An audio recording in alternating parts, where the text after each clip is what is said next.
Hola a todos, me alegra darles la bienvenida a mi canal. Que tengan un buen fin de semana.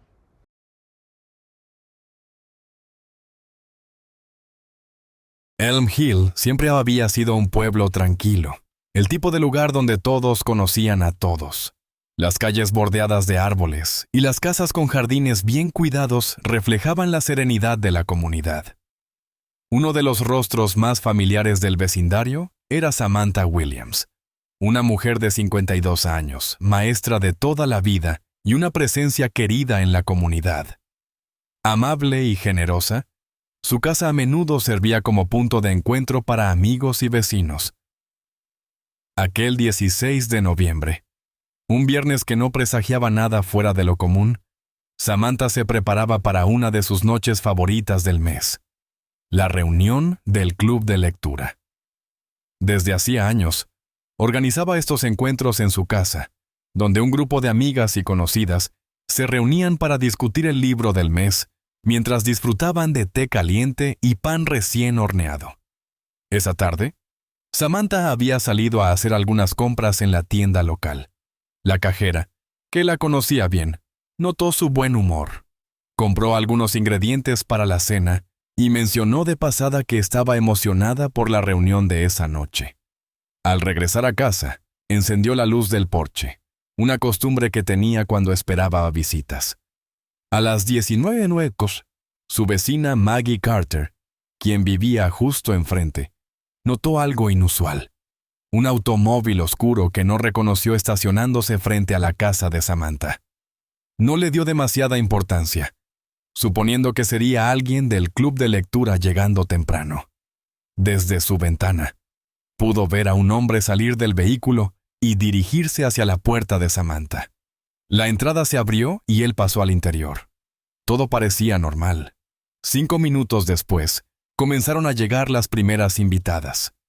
La primera en tocar el timbre fue Ann Perkins, una de las asistentes más frecuentes. Esperó unos segundos, pero nadie respondió. Confundida, llamó a su amiga Carol, quien venía en camino, y le comentó que Samantha no abría la puerta. Carol, extrañada, llegó poco después y también intentó llamar, pero sin éxito. Las luces seguían encendidas. El automóvil de Samantha estaba estacionado en el mismo lugar de siempre. A través de las cortinas, podían ver que la mesa estaba puesta con las tazas de té preparadas, pero la casa permanecía en completo silencio. Conforme pasaban los minutos y más invitadas llegaban, la inquietud comenzó a crecer. A las 22:00, sin haber tenido ninguna respuesta, una de las asistentes decidió llamar a Clara Grant, la hija de Samantha, quien vivía en la ciudad vecina. Clara, acostumbrada a la puntualidad de su madre, supo de inmediato que algo no estaba bien. Al llegar a la casa, notó que todo estaba en orden. La puerta principal estaba cerrada con llave, las luces seguían encendidas y en la cocina aún flotaba el aroma del pan recién horneado. Sobre la mesa, las tazas de té seguían en su sitio, pero había algo que le heló la sangre. Una de las tazas estaba medio vacía y el líquido ya estaba frío. Al buscar en la casa, encontró el teléfono de su madre sobre la mesa del comedor. Su bolso, sus llaves y su abrigo seguían allí, como si hubiera salido solo por un momento. Pero no había rastro de ella. El amanecer del 7 de noviembre trajo consigo una sensación de inquietud que se extendió por toda Elm Hill. La mañana era fría y húmeda, con una niebla espesa que cubría las calles, como si el propio pueblo se resistiera a revelar sus secretos. A primera hora, Clara Grant marcó el número de la policía con el corazón palpitante y la voz tensa. Explicó con precisión cada detalle. Su madre, Samantha Williams, había desaparecido sin dejar rastro. Su coche seguía en la entrada. Su bolso y sus llaves estaban en la casa. Las luces aún encendidas, pero no había señales de ella desde la noche anterior. Los oficiales de la comisaría local respondieron con calma, sugiriendo que quizás su madre había salido por su cuenta y volvería en cualquier momento. Pero Clara sabía que no era así. Samantha era una mujer meticulosa y rutinaria. No habría abandonado su hogar sin su teléfono, ni sin avisar a nadie. Media hora después, 2 patrullas llegaron a la casa de Samantha. Los oficiales inspeccionaron el interior con linternas en mano, aunque la luz matutina ya iluminaba cada rincón. Todo estaba en su lugar. No había signos de lucha, ni puertas forzadas, ni cristales rotos. La única anomalía era esa taza de té abandonada, con el líquido completamente frío, un detalle que pesaba como una prueba silenciosa de que algo había interrumpido su tranquila velada. Mientras los agentes hacían preguntas a Clara y a las amigas que aún estaban allí, la vecina Maggie Carter se acercó con el ceño fruncido y la voz temblorosa. Ella tenía algo que decir. La noche anterior, había visto un coche oscuro aparcado frente a la casa de Samantha, poco antes de las 7. No era un vehículo habitual del vecindario. Observó cómo un hombre descendía del automóvil y entraba en la casa con naturalidad. No reconoció su rostro, pero había algo en su postura, en la forma en que se movía, que le pareció extraño. Alrededor de las 21:30, mientras preparaba su té en la cocina, miró por la ventana y notó que el coche ya no estaba. Fue entonces cuando se dio cuenta de que algo no encajaba. La policía tomó nota de la declaración de Maggie y comenzó a revisar las cámaras de seguridad de la zona. Varias casas del vecindario tenían sistemas de videovigilancia y después de analizar las grabaciones, encontraron una imagen clave. A las 19:15, una camioneta negra se detenía frente a la casa de Samantha. Un hombre descendía, pero la calidad del video no permitía identificar su rostro con claridad. La policía rastreó la matrícula del vehículo y descubrió un nombre que cambiaría el rumbo de la investigación. Thomas Grant, el exesposo de Clara. Un hombre con un temperamento difícil y un historial de resentimiento contra la familia Williams. El nombre de Thomas Grant resonó en la pequeña oficina de la comisaría como un eco siniestro. Los oficiales que habían trabajado en Elm Hill durante años conocían su reputación. Un hombre de negocios con influencia en la comunidad, propietario de una empresa de construcción que había levantado varios edificios en la ciudad. Pero fuera de su círculo profesional, su temperamento contaba una historia completamente distinta. Durante su matrimonio con Clara, su carácter dominante y posesivo se hizo evidente. Un control que comenzó con pequeñas imposiciones y terminó en episodios de ira que dejaron cicatrices invisibles. Cuando el divorcio se concretó, no solo perdió a su esposa, sino también la custodia total de sus hijos. Para Thomas, fue una humillación imperdonable. Y la figura de Samantha Williams, la madre de Clara y su firme apoyo durante el proceso legal, se convirtió en el blanco de su resentimiento. Los registros policiales confirmaron lo que la comunidad murmuraba en voz baja. Thomas había violado la orden de alejamiento en varias ocasiones, con la excusa de querer ver a sus hijos. Los vecinos recordaban haberlo visto rondando cerca de la casa de Samantha en más de una ocasión. Las cámaras de seguridad de la zona lo habían captado al menos 3 veces en los últimos 2 meses, circulando lentamente por la calle, estacionando a unos metros y quedándose allí durante largos minutos antes de marcharse. Ninguno de estos incidentes había sido suficiente para una denuncia formal. Pero ahora, con la desaparición de Samantha, cada pequeño detalle cobraba un significado aterrador. La policía lo citó para una entrevista informal. Thomas llegó con su habitual aire de seguridad, vestido con un traje gris impecable, su postura rígida, su expresión seria. Se mostró cooperativo, pero su actitud despreocupada no convenció a los detectives. Cuando le preguntaron por la noche del 16 de noviembre, su respuesta fue directa. Estuve en casa toda la noche, trabajando en algunos documentos para la empresa. No vaciló ni una sola vez.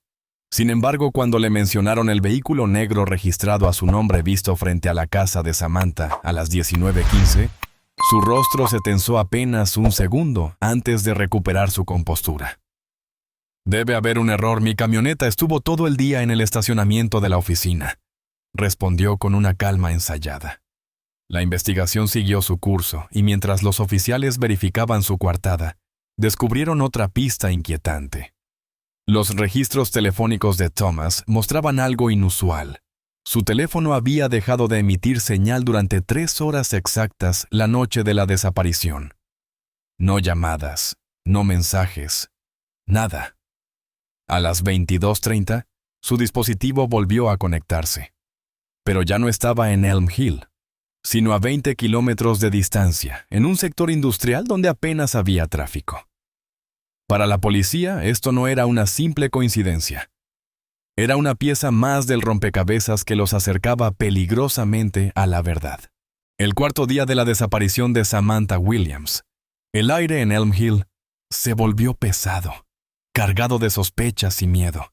Las calles parecían más silenciosas, las miradas se cruzaban con incertidumbre, y los murmullos se convertían en la única conversación posible. La policía, consciente de que el tiempo jugaba en su contra, intensificó la investigación y trajo un equipo especializado para revisar cada rincón de la casa y el jardín de Samantha, algo que hasta ese momento no habían hecho con la suficiente profundidad. Desde la primera inspección, la vivienda no mostraba signos de violencia ni de ingreso forzado, pero una nueva mirada podría revelar lo que antes había pasado desapercibido. Los agentes inspeccionaron el jardín trasero y notaron una sección del suelo que parecía haber sido removida recientemente. Trajeron perros entrenados para asistencia en la búsqueda, y estos reaccionaron de inmediato, señalando un área específica. Siguiendo el procedimiento, los oficiales comenzaron una inspección más detallada en la zona. Mientras tanto, otro equipo de investigación se centró en el análisis de los registros telefónicos de Thomas Grant.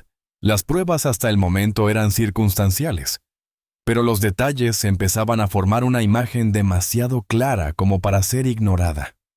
Descubrieron que su teléfono móvil no solo estuvo inactivo durante 3 horas la noche de la desaparición, sino que además, cuando volvió a conectarse, se registró una llamada de un número desconocido, una conversación breve de menos de 1 minuto, suficiente para generar sospechas. La ubicación del dispositivo en ese momento tampoco coincidía con la que él había declarado. No estaba en su casa trabajando como había afirmado, sino en una zona industrial donde su empresa tenía varios almacenes abandonados. A medida que las excavaciones en el jardín avanzaban, la tensión se hacía insoportable.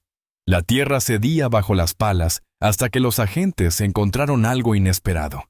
Un fragmento de tela oscura, parcialmente cubierto de barro, que parecía haber sido enterrado con prisa. El material fue cuidadosamente extraído y enviado a análisis, pero antes de que los resultados llegaran, la policía ya sabía que esto cambiaría el curso de la investigación. Esa tela pertenecía a Samantha. Esa noche, la noticia de que la policía había encontrado pruebas en la casa de Samantha se esparció por Elm Hill como un incendio. Los residentes comenzaron a cerrar sus puertas más temprano. Los rumores sobre Thomas Grant se intensificaron, y la sensación de seguridad que siempre había caracterizado al pueblo comenzó a desmoronarse. La policía ya no tenía dudas. Lo que había sucedido en esa casa no era un simple caso de desaparición, sino algo mucho más oscuro. El 21 de noviembre, la tensión en la comisaría de Elm Hill era palpable. El hallazgo de la tela enterrada en el jardín de Samantha había cambiado la dirección de la investigación, pero la policía necesitaba más pruebas antes de dar el siguiente paso. Los laboratorios forenses trabajaban a contrarreloj, y los resultados finalmente llegaron en la tarde de ese mismo día. La tela contenía restos microscópicos de sangre, y aunque el análisis de ADN aún no se había completado, no había dudas de que pertenecía a la mujer desaparecida. Con esta evidencia en la mano, los detectives decidieron que era momento de enfrentar a Thomas Grant una vez más, esta vez no como un testigo, sino como el principal sospechoso. A las 17:05, una patrulla se presentó en su oficina. Thomas estaba en su despacho, con su habitual expresión de confianza, cuando los oficiales le informaron que debía acompañarlos para responder nuevas preguntas. No opuso resistencia. Se puso de pie con calma, tomó su abrigo y salió del edificio con la misma arrogancia de siempre. Pero al subir al coche policial, sus manos temblaban ligeramente. A las 18:00, ya estaba sentado en la sala de interrogatorios, bajo la luz fría y directa que no dejaba espacio para las sombras. Los detectives comenzaron con preguntas simples. Querían medir su reacción antes de confrontarlo con las pruebas. Dijiste que estuviste en casa toda la noche del 16 de noviembre. ¿Puedes confirmarlo? La respuesta fue la misma de la primera vez, su voz firme, su mirada fija, pero los oficiales no titubearon. Tenemos imágenes de tu camioneta frente a la casa de Samantha. Silencio. Tus registros telefónicos muestran que tu celular estuvo inactivo por 3 horas esa noche. Un ligero movimiento de su mandíbula. Hemos encontrado evidencia en su jardín, un parpadeo más largo de lo normal. Thomas intentó mantener la compostura, pero su seguridad se desmoronaba con cada palabra. No sé de qué están hablando, murmuró, pero su voz ya no tenía la misma firmeza. Fue entonces cuando los detectives le mostraron la imagen de la tela encontrada, aún cubierta de barro, el golpe final que debilitó su máscara de indiferencia. Se pasó la mano por el cabello, miró alrededor de la habitación como si buscara una salida invisible, pero no la había. A las 18:30, los oficiales consiguieron una orden para revisar su camioneta. Durante la inspección encontraron indicios que coincidían con la investigación en curso, fortaleciendo la línea de sospecha en su contra. A las 19:00, la decisión estaba tomada. Thomas Grant fue formalmente arrestado bajo sospecha de estar involucrado en la desaparición de Samantha Williams. La noticia se extendió por todo Elm Hill en cuestión de minutos, y mientras la policía cerraba el caso alrededor de él, el pueblo entero entendió que su tranquilidad había llegado a su fin. El juicio contra Thomas Grant comenzó en marzo de 2019. La fiscalía presentó pruebas fundamentales, incluyendo grabaciones y registros que respaldaban la acusación. Clara Grant testificó sobre la complicada relación que había tenido con su exesposo y los conflictos que surgieron tras el divorcio. Mostraron imágenes de las cámaras de seguridad, donde su camioneta negra se detenía frente a la casa de Samantha. Expusieron los registros telefónicos que demostraban que su celular había sido apagado estratégicamente. Presentaron la prueba forense, la tela enterrada en el jardín con rastros de sangre, y las partículas de tierra en su vehículo que coincidían con el suelo removido. Cuando llegó el momento de que Clara Grant testificara, la sala quedó en completo silencio. Su voz tembló al principio, pero luego habló con firmeza, relatando los años de manipulación, control y agresividad que había sufrido en su matrimonio. Explicó cómo su madre había sido su única protección contra Thomas, cómo ella había estado presente en cada audiencia del divorcio, cómo había sido su pilar y su apoyo, y cómo eso convirtió a Samantha en el blanco de su odio. Cada palabra golpeó con fuerza. Cada detalle dejó en claro que Thomas nunca aceptó perder el control. La defensa intentó desacreditar las pruebas, argumentando que todo era circunstancial, que la policía había interpretado los hechos de la peor manera posible, que no existía una confesión, pero el peso de la evidencia era innegable. Las miradas de los jurados reflejaban incredulidad y repulsión. Las pruebas eran demasiado contundentes. Las contradicciones de Thomas eran evidentes. El veredicto llegó después de 6 horas de deliberación. La voz del juez resonó con autoridad cuando anunció la sentencia: culpable. La condena fue cadena perpetua sin posibilidad de libertad condicional. Thomas Grant, el hombre que una vez había tenido poder e influencia, el empresario respetado de Elm Hill, ahora se convertía en un nombre prohibido, un recuerdo oscuro en la historia del pueblo. Pero incluso con justicia hecha, Elm Hill nunca volvió a ser el mismo. La casa de Samantha permaneció vacía durante meses. Nadie quería vivir allí. Nadie quería acercarse a ese lugar donde ocurrió algo que rompió la paz del pueblo. Clara decidió marcharse para siempre, incapaz de caminar por esas calles, sin sentir el peso de la tragedia. Los vecinos cerraban sus puertas más temprano. Las conversaciones ya no eran tan distendidas, y en cada rincón quedaba la sombra de lo sucedido. Thomas Grant desapareció tras las rejas, pero el miedo, la tristeza y la ausencia de Samantha se quedaron para siempre en Elm Hill. Gracias por ver esta historia. Explora complejos dilemas morales, el peso del pasado y las consecuencias de ocultar la verdad. Esta trama invita a reflexionar sobre el poder de la elección y la responsabilidad por nuestras acciones. Esta historia es una obra de ficción y no está basada en hechos reales, ni en personajes reales. Su propósito es generar reflexión sobre cuestiones morales y éticas, y no justificar ni aprobar las acciones de los personajes. No apoyamos ni justificamos las acciones del protagonista, en particular sus intentos de ocultar la verdad y evadir la responsabilidad. Al contrario, la historia muestra cómo las decisiones mal tomadas pueden tener consecuencias devastadoras y resalta la importancia de la honestidad, la responsabilidad y el arrepentimiento. Invitamos a los espectadores a no imitar ninguna acción destructiva o ilegal descrita en la historia. Si usted o alguien que conoce se encuentra en una situación moral o vital difícil, no dude en buscar ayuda de profesionales o de organizaciones de apoyo. Recuerde que la verdad y la responsabilidad siempre son la mejor elección. Gracias a todos por mirar. Suscríbanse, darle me gusta. Nos vemos pronto.